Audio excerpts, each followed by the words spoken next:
토트넘 호스퍼 스타디움. 수만 명의 팬들이 한 선수를 향해 다 같이 일어나 박수를 보냅니다. 골이 터진 것도 멋진 어시스트가 나온 것도 아닌데 경기장이 떠나갈 듯 들썩였습니다. 그 순간은 모두가 기억할 것입니다. 바로 10년의 역사를 뒤로하고 LAFC로 떠났던 손흥민 선수가 다시 그라운드에 선 순간이었죠. 전광판에 잡힌 그의 얼굴과 그를 향해 반짝이는 수많은 휴대폰 불빛들, 눈물을 훔치는 팬들까지 누가 봐도 완벽하게 감동적인 장면이었습니다. 정말 아름다운 장면이었죠. 하지만 이상한 점이 있었습니다. 뭉클했던 그날 팬 포럼이나 관련 기사 댓글창은 거의 전쟁터 수준이었습니다. 팬들은 구단을 비난하고 언론은 또 다른 해석을 내놓는 등 엄청난 온도차가 느껴졌습니다. 이 지점이 바로 오늘의 이야기 핵심입니다. 자료들을 관통하는 하나의 키워드를 꼽자면 바로 엇갈린 기대였습니다.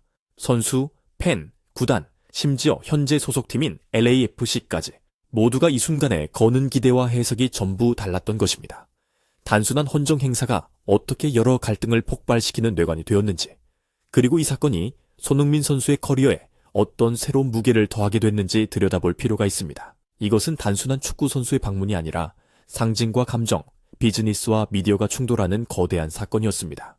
손흥민 선수의 귀환이 왜 이렇게 뜨거운 감자가 되었는지 풀어보겠습니다. 우선 이 모든 논란의 밑바탕에 깔린 감정을 이해해야 합니다. 손흥민 선수와 토트넘의 10년이라는 시간은 워낙 특별했습니다. 2015년에 아시아에서 온 유망주로 시작해서 팀의 주장이 되고 구단 역대 득점 5위 안에 드는 154골을 내쏟았으며 아시아 선수 최초로 프리미어 리그 득점왕까지 차지했습니다.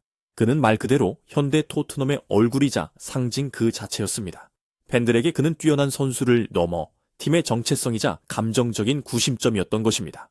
그렇기 때문에 지난 여름 LAFC로의 이적이 발표됐을 때 팬들이 느낀 충격은 엄청났습니다. 팬포럼 글들을 보면 역사의 한 페이지가 너무 갑자기 넘어갔다는 식의 상실감을 토로하는 내용이 계속해서 나옵니다. 바로 이 깊은 상실감이 이번 논란의 가장 근본적인 배경이라고 할 수 있습니다. 하지만 이야기는 여기서 끝나지 않습니다. 손흥민 선수가 LA로 가서 이른바 은퇴 수순을 밟은 것이 아니었기 때문입니다. 오히려 제2의 전성기를 열었다고 할 수 있습니다. 이적 후 첫 10경기에서 9골 3도움을 기록하며 리그를 폭격하는 수준의 활약을 펼쳤습니다. 순식간에 MLS의 최고 흥행 카드가 되었고 LAFC로서는 아시아 시장을 공략할 최고의 무기를 손에 쥔 셈이었습니다. 이야기가 복잡해지는 지점이 바로 여기입니다.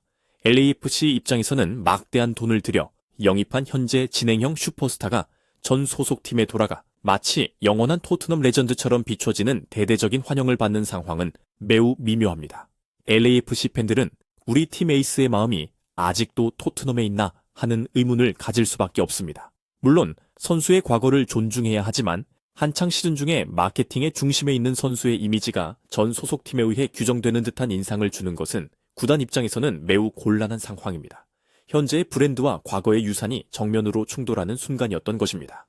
여기에 이 모든 일이 벌어진 타이밍 또한 절묘했습니다. MLS는 시즌이 끝난 오프 시즌이었고 토트넘은 유럽 대항전 노가웃 라운드라는 아주 중요한 경기를 앞둔 시점이었습니다. 여기에 기름을 부은 또 다른 사건이 있었습니다. 바로 손흥민 선수를 대상으로 한 거액의 금품 갈취 사건 재판 결과가 헌정식 직전에 나왔다는 점입니다. 이 우연의 일치가 행사의 성격을 완전히 바꿔버렸습니다. 단순한 감사와 존중의 자리를 넘어서 선수의 개인사, 팬들의 분노, 구단의 의도, 미디어의 해석까지 온갖 것들이 뒤섞이는 거대한 미디어 이벤트가 되어버린 것입니다. 정말 여러 층위가 얽혀 있습니다. 자료들을 살펴보면 이 논란은 사실상 4개의 서로 다른 싸움이 동시에 벌어지는 양상이었습니다. 첫 번째는 팬들과 구단 사이의 갈등이었습니다. 10년의 헌신에 비해 행사가 너무 초라하다는 것이 팬들의 주된 불만이었습니다. 팬들은 동상 건립이나 최소 5분 이상의 긴 헌정 영상, 더 성대한 공식 행사를 요구하는 목소리가 높았습니다. 하지만 구단이 실제로 준비한 것은 경기장 인사와 짧은 영상, 그리고 당시 미완성이었던 경기장 외부 벽화 정도였습니다. 팬들 입장에서는 레전드에 대한 이해가 기대에 한참 못 미친다고 느낀 것입니다. 단순히 규모의 문제만은 아니었습니다. 팬들의 분노 핵심에는 왜 떠난 뒤에야 이런 걸 하냐는 타이밍에 대한 불만이 있었습니다. 한편 주장 완장을 차고 있을 때 이런 존중을 보여줬어야 했다는 내용의 글도 인상 깊었습니다. 결국 구단이 팬들 여론에 떠밀려 마지못해 뒤늦게 챙겨주는 듯한 인상을 준 것이 갈등을 키웠습니다. 팬들 입장에서는 레전드를 제대로 예우할 골든타임을 놓쳤다고 본 것입니다. 순수한 감사의 표현이 아니라 여론을 무마하기 위한 사후 조치처럼 느껴진 것이죠. 바로 그 실망감과 분노의 지점을 영국 언론이 예리하게 파고들기 시작하면서 두 번째 갈등이 시작됩니다. 일부 매체에서는 이 행사가 구단의 순수한 아이디어인지 아니면 손흥민 측의 PR 전략인지 같은 질문을 던지기 시작했습니다. 감동적인 순간을 잘 짜인 쇼라는 프레임으로 보기 시작한 것입니다. 그런 분석적인 척하는 기사들이 의문을 제기하는 동시에 더선이나 데일리메일 같은 타블로이드 매체들은 눈물, 마지막 봉 같은 자극적인 헤드라인으로 이별의 감정을 극대화시켰습니다. 이러한 보도 방식이 팬들의 상실감과 구단에 대한 분노를 더 자극하는 기폭제가 되었습니다. 팬들은 자신들의 순수한 감정이 언론에 의해 왜곡되고 상업적으로 이용당한다고 느낀 것입니다. 이 모든 소란 뒤에서 어쩌면 가장 속으로 불편했을 사람들은 LAFC였을 것입니다. 수만 명의 토트넘 팬들이 손흥민을 향해 우리 선수라고 외치는 듯한 장면이 전 세계로 송출되었으니까요. 이것은 보이지 않은 세 번째 갈등이라고 할 수 있습니다.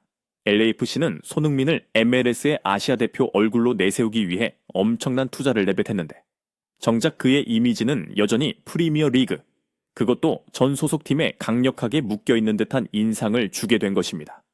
물론 공개적으로는 우리 선수가 존중받는 것을 지지한다고 말하겠지만 브랜드 관리 차원에서는 자신들이 통제할 수 없는 서사가 퍼져나가는 것을 지켜봐야 하는 원치 않는 상황이었을 것입니다.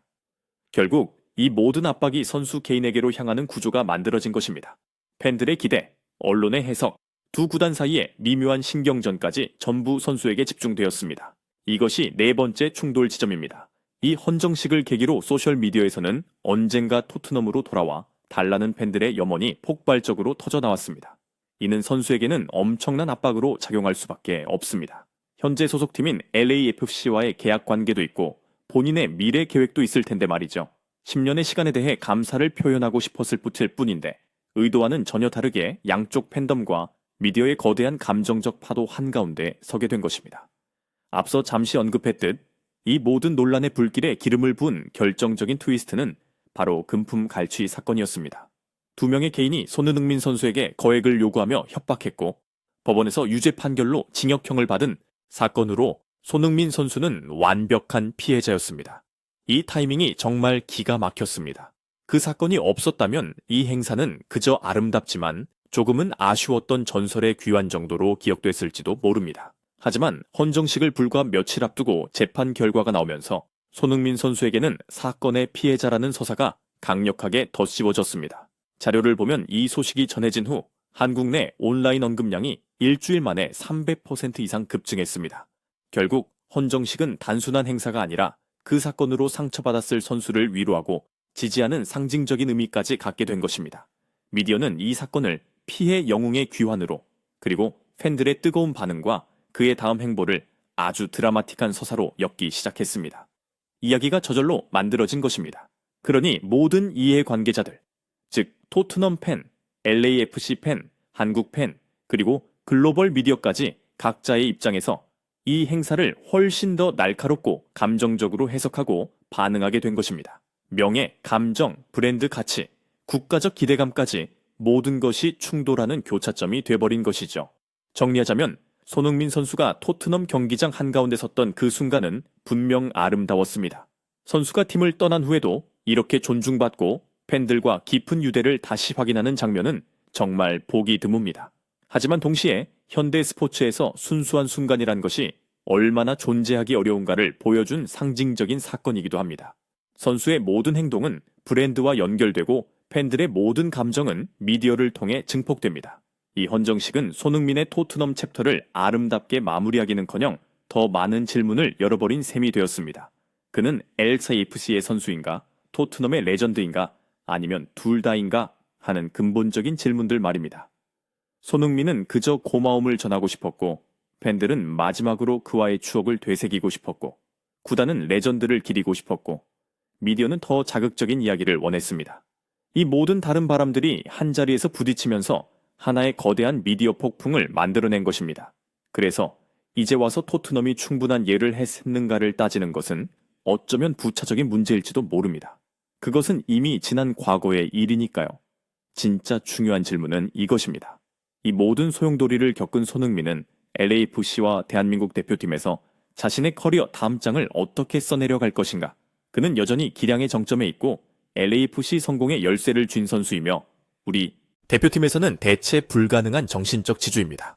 어쩌면 지금 그에게 가장 필요한 것은 이 모든 드라마에서 한 걸음 벗어나 더 큰 목표에 집중할 수 있는 약간의 평온함일지도 모릅니다.